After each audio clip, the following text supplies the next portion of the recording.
আল্লাহর নবীর কাছে সাহাবায়ে কেরাম ছোট ছোট কথাই শুনতে চাইতেন। এক সাহাবী এসে আল্লাহর রাসূলকে বলে, আউসিনি ইয়া রাসূলুল্লাহ ওয়ালা তুকসির আলাইয়া। ও আল্লাহর নবী, আপনি আমাকে ওয়াজ করেন, নসিহা করেন, নসিহতটা ছোট করে করেন, বড় করে করবেন না, সংক্ষিপ্ত নসিহা করেন। আশ্চর্য আল্লাহর নবী যেমন সাহাবী নসিহত শুনতে চাইছে, নবীজি ছোট করেই নসিহত করছেন। নবীজি বললেন, লা তাগজাব, রাগ করো না।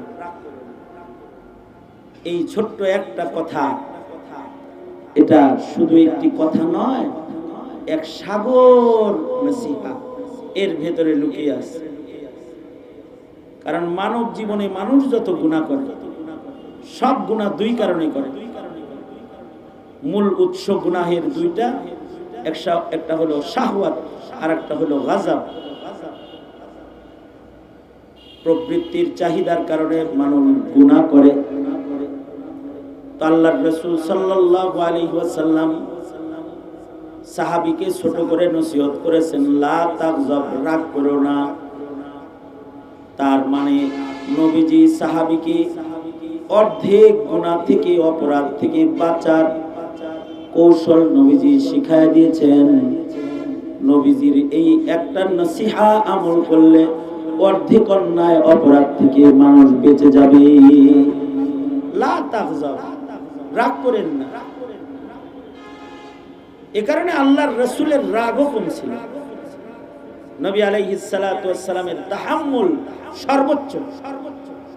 আমাদের মুরব্বীরা বলে, রেগে গেলেন হেরে গেলেন, রেগে গেলেন হেরে গেলেন, আর ধৈর্য ধরলেন জিতে গেলেন। এ কারণে সাহাবায়ে কেরামেরও ধৈর্য বেশি ছিল, নবীজিরও ধৈর্য বেশি, সাহাবায়ে কেরামেরও ধৈর্য বেশি, আইম্মায়ে মুজতাহিদিনদেরও ধৈর্য বেশি, আলেমদেরও ধৈর্য বেশি, ইমাম সাহেবেরও ধৈর্য বেশি।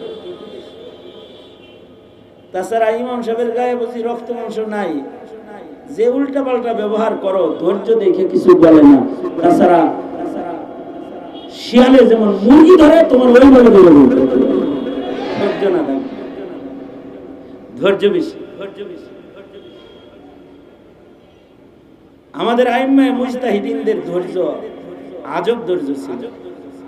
সাহাবায়ে কেরামের ধৈর্য আশ্চর্য ধৈর্য। এক লোক ইমামে আজম আবু হানিফার ধৈর্য পরীক্ষা করতে এসেছে। আলেম তো বড়, ধৈর্য কিরকম দেখি, ধৈর্য পরীক্ষা করবে কেমনে? ইমামে আজম আবু হানিফা রাহমাতুল্লাহ আলাইহি তো আজব আবেদ ছিলেন। সুদীর্ঘ 40টা বছর ইশার ওযু দিয়া ফজর পড়েছেন, সারা রাত নামাজ পড়তেন, রাত্রে ঘুমাতেন না। ইমামে আজমের ঘুমের সময় ছিল যোহর থেকে আসর। কাইলুলার যে সময়টা, এই সময়টা একটু লম্বা করে উনি ঘুমায় নিতেন আসর পর্যন্ত। এই লোক ঘুমের টাইমে ডিস্টার্ব দিতে আইছে, যে যখন তখন যাবো না, যখন ঘুমায় এই সময় যাবো।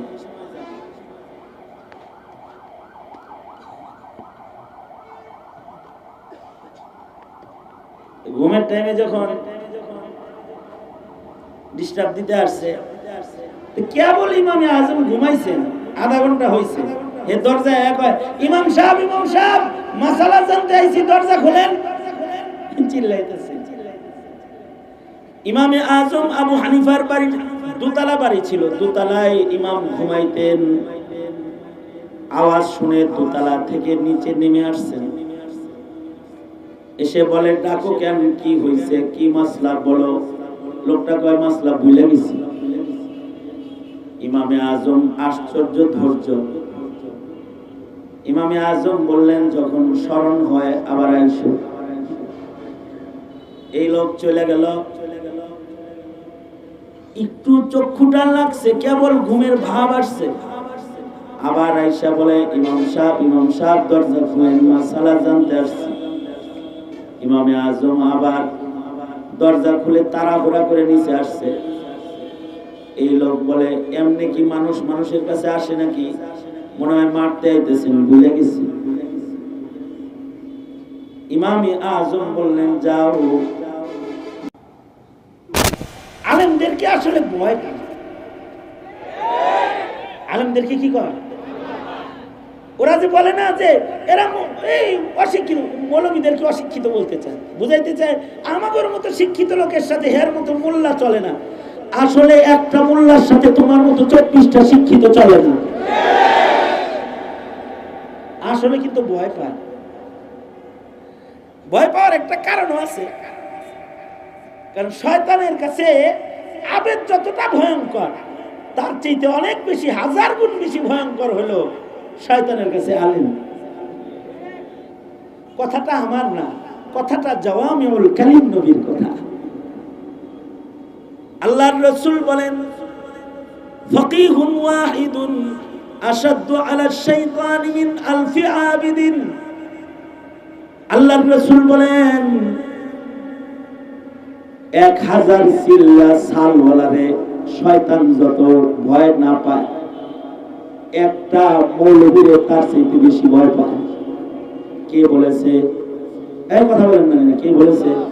আল্লাহর রাসূল বলেছেন, একজন ফকিহ, একজন আলেমে দ্বীন 1000 আবেদের চাইতে শয়তানের উপরে বেশি প্রভাব রাখে।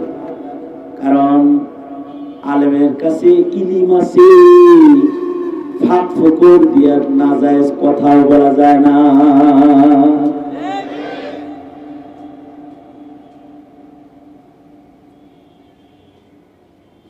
আলেমের ইলমি কামাল আজব।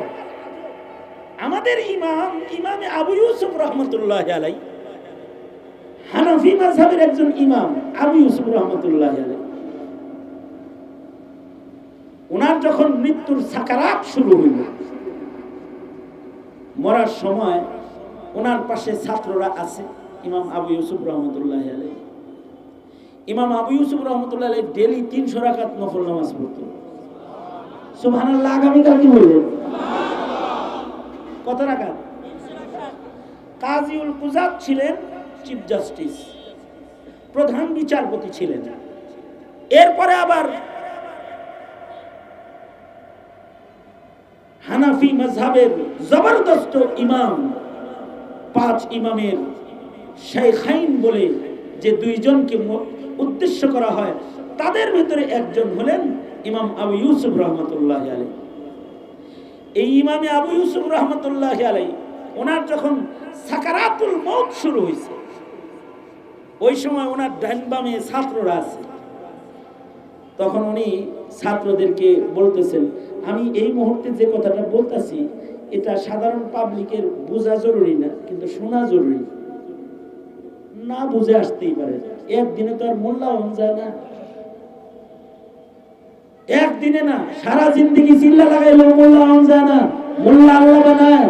নবী যেরকম মনোনীত, মোল্লা ওরকম মনোনীত। আলেম আল্লাহ মনোনীত না করলে কেউ আলেম হতে পারে না। আবেদ হওয়া যায় সহজ, আলেম হওয়া সহজ না। ইমামে আবু ইউসুফ রহমতুল্লাহি আলাইহি সাকারাতুল মউত যখন ওনার চলছে, এখন রূহ বাইরে, এই টাইমে উনি তখনও ছাত্র পড়াইতেছে। একটা মাসআলার দাম 1000 রাকাত নফল নামাজের চাইতে বেশি। মরার আগেও নিজের ছাত্রদেরকে একটা মাসআলা শিখাইতেছে আর কি।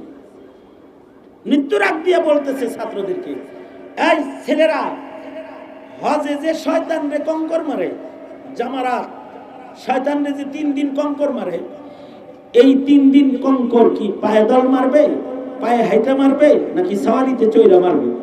এটা হলো ইমাম আবু ইউসুফের প্রশ্ন। হেদায়ার হাসিয়াতেও ঘটনাটা আছে। তো ইমামে আবু ইউসুফ রহমতুল্লাহের প্রশ্ন, ছাত্রদের কেউ বলল যে পায়ে দল মারবে, কেউ বলে সাওয়ারিতে মারবে। ইমামে আবু ইউসুফ বললেন, না, যেই রমির পরে রমি আছে, অর্থাৎ 3 দিন শয়তানকে কঙ্কর মারা লাগে, 2 দিন পায়দল মারবে। যেই রমির পরে দোয়া আছে, ওই রমি পায়ে হাইটা মারবে, আর যে রমির পরে রমি নাই, দোয়া নাই, এই রমিটা সওয়ারিতে চড়া মাইরা চলে যেতে পারবে। মাসালাটা শিখিয়ে দেন। একদিক দিয়ে মাসালা শিখানো শেষ হলো, আর একদিক দিয়ে ইমাম আবু ইউসুফের রূহ কবজ হয়ে গেল, চলে গেলেন।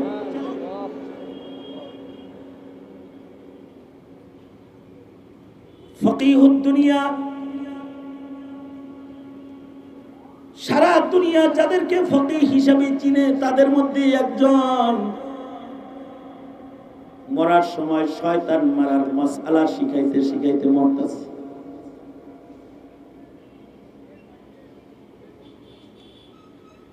আনোয়ার শাহ কাশ্মীরি রহমাতুল্লাহি আলাইহি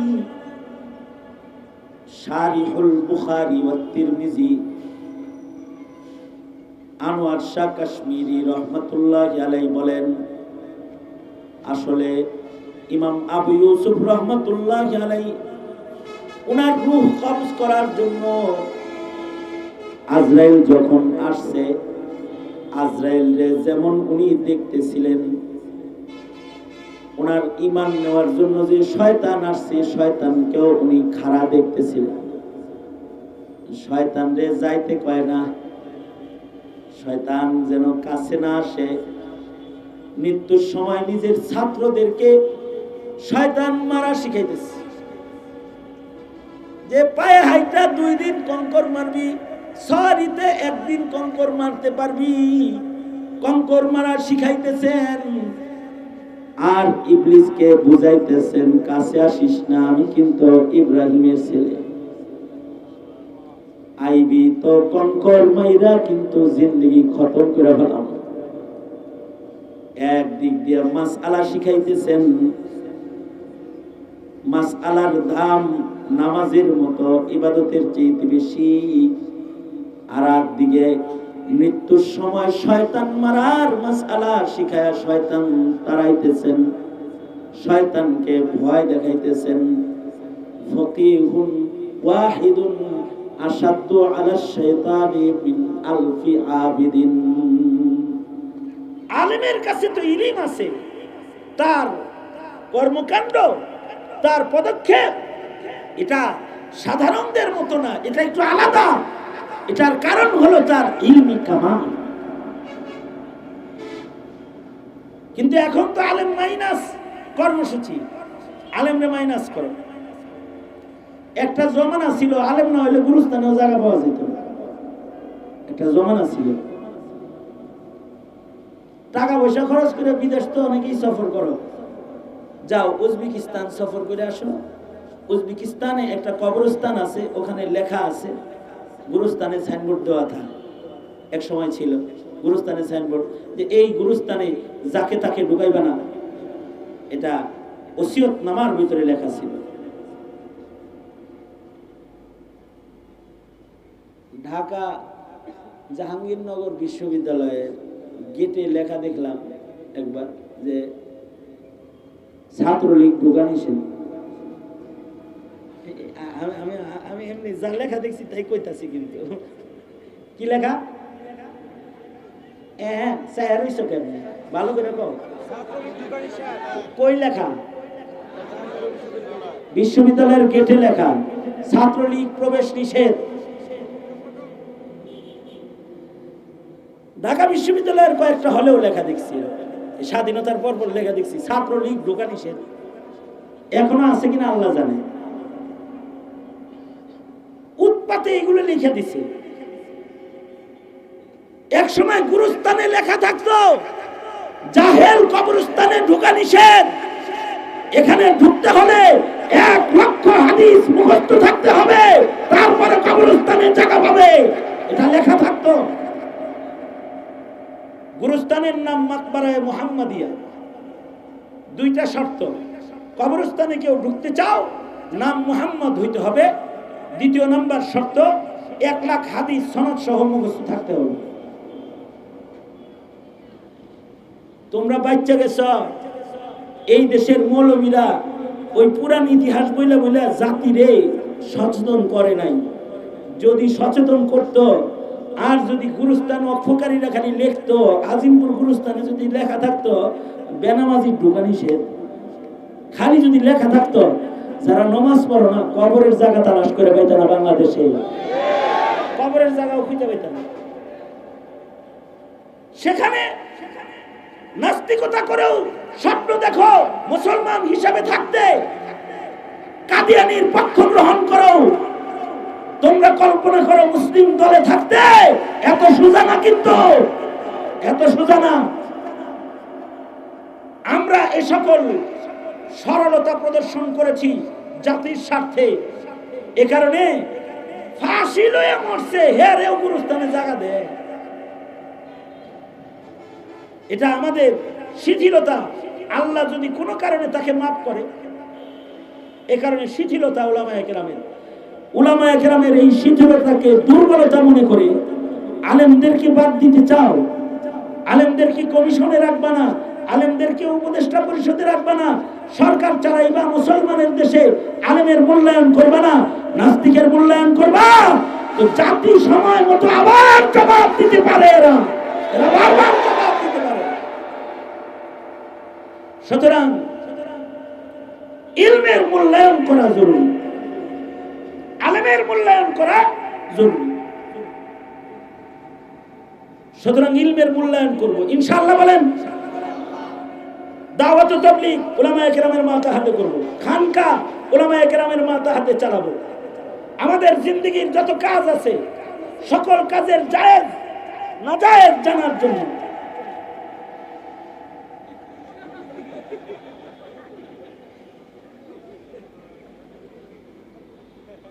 এই পিছনে বসে থাকলে চলে, চাঁদের মতো চেহারা চেয়ারে বসে।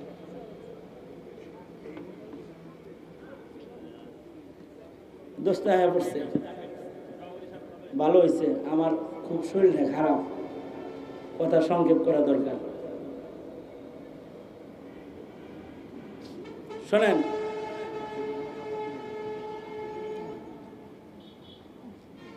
সুতরাং আমি যেটা বলতে চাই আর কি, সেটা হলো আলেমের দরকার আছে না নাই? আওয়াজ করে জোরে বলেন, আছে না নাই? বিজ্ঞান যত বেশি পড়বা মোল্লার হাজত তত বেশি পড়বা। বিজ্ঞান যত বেশি পড়বা, বিজ্ঞানের উন্নতি যত করবা, তত মোল্লার প্রয়োজন বেশি পড়বে। কেমনে পড়বে? খালি এই কথাটা উদাহরণস্বরূপ বলতেছি। আশ্চর্য একটা হাসির কথা। মুফতি আজম শফি রহমতুল্লাহ আলাইহি উনি বলছেন, বিজ্ঞানের উন্নতি যত বেশি বাড়বে মোল্লার দরকার তত বেশি হবে। এখন বিজ্ঞানের উৎকর্ষের দেশ না, মোল্লার দরকার বেশি। উনি উদাহরণ দিয়ে বলেছেন যে দেখো, এখন বিজ্ঞান উন্নতি করতে করতে করতে করতে একজনের চোখ আর একজনের চোখের জায়গায় লাগায়, একজনের কিডনি আর একজনের কিডনির জায়গায় লাগায়। আচ্ছা দেখেন তো, পেঁয়াজ তো একটা দুইটা না। আপনি চোখ দিয়ে পড়তেন কোরআন শরীফ, এই চোখ দিয়ে দেখে সিনেমা, ভেজাল লাগছে না? গুনাহ কার আমল নামায় যাইব? চোখ আল্লাহর আমল নামায় না যে দেখতেছে তার আমল নামায়? একটা পেঁচপুচ লেগে গেছে না?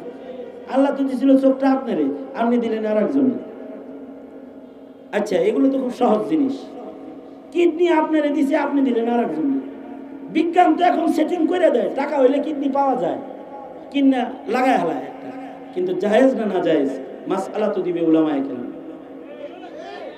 অথবা এই কিডনিওয়ালা যে এখন এই যে কিডনি পায়ে আবার যে সিনেমা করা শুরু করছে, এক নায়কের ব্যাপারে দেখছি, হে নাকি কিডনি লাগায় আবার সিনেমা শুরু করছে। এখন চিন্তা করেন তো, এই নায়ক যে এই যে কিডনি লাগায় সিনেমা করতেছে, এখন হের সিনেমার গুণা তো দুই ভাগ হওয়ার কাম হয়ে গেছে। যার কিডনি হেও কিছু পাইব না তাহলে যার কিডনিটা তো দিছিল আল্লাহ হেরে, হে যে দিছে নায়ক রে। এর চেয়ে আশ্চর্য কথা হইলো, মুফতি আজম বলছেন একটা সময় আসবে যখন মানুষ কিডনি ট্রান্সফার না নুন ট্রান্সফার করবে। মানে দারিদ্রতার কারণে দেখা যাবে যে পুরো সঙ্গ বেচাল হয়েছে, রক্ত বেঁচে নাই, কিডনি বেঁচে নাই, সোনা বেচাল হয়েছে। বুঝলেন নাই কথাটা? এখন বিজ্ঞানের উন্নতি মনে করেন এত বাড়ছে যে সে একজনের নুনু আর একজনের নুনুর জায়গায় সেটিং করে আনাইছে। আচ্ছা যদি করেন, মনে করেন করে ফেলাইল, করার পরে হে যদি বিয়ে করে, বিয়ার পরে যদি একটা ছেলে হয়, এখন মাসআলা আসবে, এই ছেলেটা আব্বা কাকে বলবে? যার কোনো কাইটা আছে হেরে বলবে, যার যৌবন শক্তি ব্যবহার হয়েছে তাকে আব্বা বলবে, কারে আব্বা ডাক দিবে? মাসআলা আসবে। জাগতিক বিজ্ঞান আর জাগতিক শিক্ষা বাইকটা নিজের বাপটা বাইর করতে পারবা না যতদিন পর্যন্ত ইলমের আশ্রয় গ্রহণ করবা না। সুতরাং মোল্লারে বাইপাস করা যায় না, মুসলমানের মাটিতে আলেমদেরকে বাইপাস করে কোনো কাজ চলতে পারে না, চলতে দেওয়া হবে না। আল্লাহ তাআলা উলামায়ে কেরামের কদর বুঝার করার তৌফিক দান করুন। দোস্ত মুফতি হাবিবুল্লাহ মাহমুদ কাসিমি দামাত বারকাতুহুম চাঁদের মতো চেহারা লয়ে আয়া পড়ছেন, শেষ কথা বলবেন, আমি পাশে বসে বসে শুনবো, ইনশাআল্লাহ নসিহা করবেন, এরপরে ইনশাআল্লাহ আখিরি মুনাজাত করে একসাথে এখান থেকে যাব। আসসালামু আলাইকুম ওয়া রাহমাতুল্লাহ।